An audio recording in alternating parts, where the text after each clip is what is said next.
I'd like to share with you the sermon I gave on the first day of Rosh Hashanah. So they tell the story of a young man who obviously was listening to the rabbi's sermons. Like many rabbis, this rabbi told everyone, you should come to Shul more often. So he decides to go to Shul Friday night. He doesn't normally go.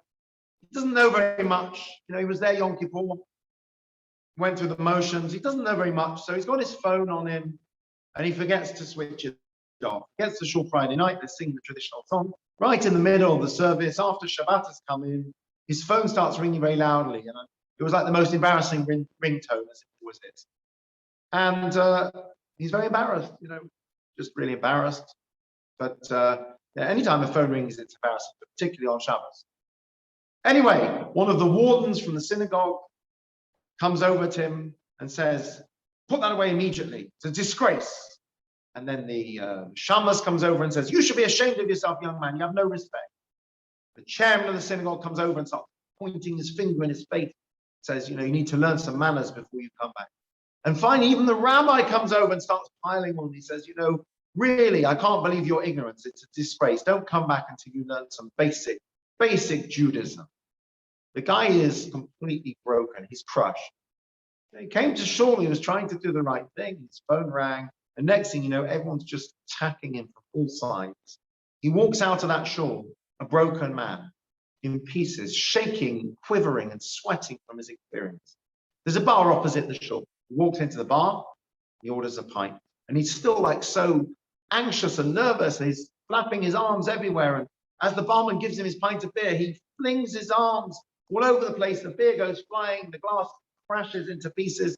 There's a big mess all over the bar. The other end of the bar, there's two large, tough biker guys. And one of them starts to come over to him and he thinks, oh no, now he's going to start shouting at me as well. He just puts his head in his hands and he can't take it anymore. And he just starts crying. The biker comes over to him and says, hey mate, you look like you need a hug. Puts his arms around him. The other biker comes over and says, let me help you clean up. The barman comes over and says, listen mate, we all have bad days. Don't sweat it. Here, have another drink on the house. You look like you need it. Come on, we're all friends here. The end of the story is, it won't surprise you to learn, he never ever went back to the Shul again. But he goes to that bar every single Friday night. Now, I hope that those listening to this story are thinking, scratching their heads and thinking, my Shul's not like that. I know ours certainly. I'd like it to be that rather than the bar in the story being a place you feel at home and comfortable among friends, that's how you should feel in Shul. I'm very proud of the fact that our Shul in Woodford Forest is just like that. When a person walks in who doesn't know what's going on necessarily, needs help, or yes, maybe even their phone rings by accident, that they're treated with respect. They're not judged. Nobody attacks them. Nobody makes them feel uncomfortable or embarrassed. And that's why when people come here, they feel welcome. They feel it's a warm and nurturing, positive environment. That's how it should be. For adults and children alike, something we do very well. And please God, may we continue to do it well. It's the hallmark of our community. The person walking through the door feels welcomed, feels embraced, doesn't feel judged, doesn't feel embarrassed if they're not sure what's going on. They can't say Kaddish, they don't know how to put on tefillin, or they don't know when to stand up and sit down. They feel helped, they feel nurtured and supported. These are very important values. That's how a Shul should be. I'm very proud that our Shul is like that. And long may it continue. It's not just adults, actually it's children as well. One of the things that really struck my wife and myself when we came here for our interview just over 6 years ago was that we came for Shabbos and our kids were not quiet. They're running around, the kids. And nobody tutted at them, nobody glared at them. People seemed genuinely happy to have children in Shul. The irony is we don't get many children. When they do come, people are happy to see them. People smile, give them a sweet. They are happy for them to be running around. The only person who's not happy is me. My wife tells me people saying, well, the rabbi likes kids. Why is he always telling his kids off? Well, they still have to learn how to behave. But it's also a very special quality of our community. The child that walks into Shul feels like they are welcome there, that people like their being there. They don't mind them. They're actually very happy to see them. And that's very important as well. I used to do a lot of school visits with non-Jewish schools in the Shul.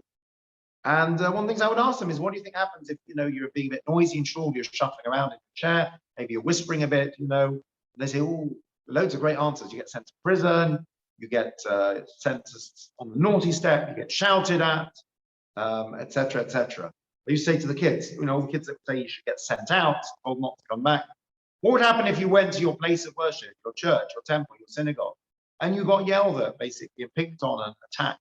Would you want to go back the next week? And they all said no. I said, right, well, that's kind of a bit of an own goal, isn't it? Because we want children in places of worship, because children are the future.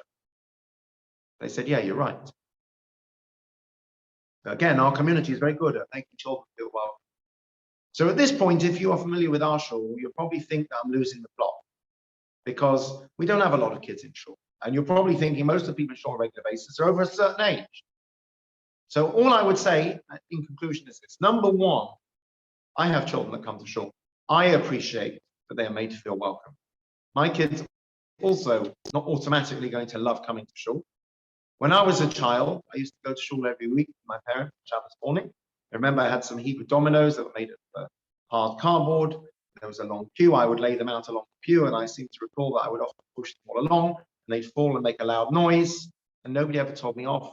And people just said, how nice to see you in Shul. And guess what? I like going to Shul. I got a job where I have to be there every day. So I appreciate it. My family appreciates it. Number two, there are children in our community. Believe it or not, there's quite a lot of under fives that we know of who don't presently come most of the time. One of our projects as things open up this year is to engage more with that age group, hopefully try to develop some programs. Knowing that they're always welcome and they're made to feel welcome, they get a smile from the adults, goes a long way to creating that environment. And number three, we are all influential in someone's life, whether it's our own children or grandchildren or somebody else's children. Giving them a smile, a positive experience, Friday night dinner, a Pesach Seder, Rosh Hashanah dinner, whenever it is. Many cases, grandparents take children to Cheder or to Shul. All contributes to having a positive impact, a positive effect on them. So again, something we do very well in our community, something I wanted to highlight because actually it's one of the most important features of a community.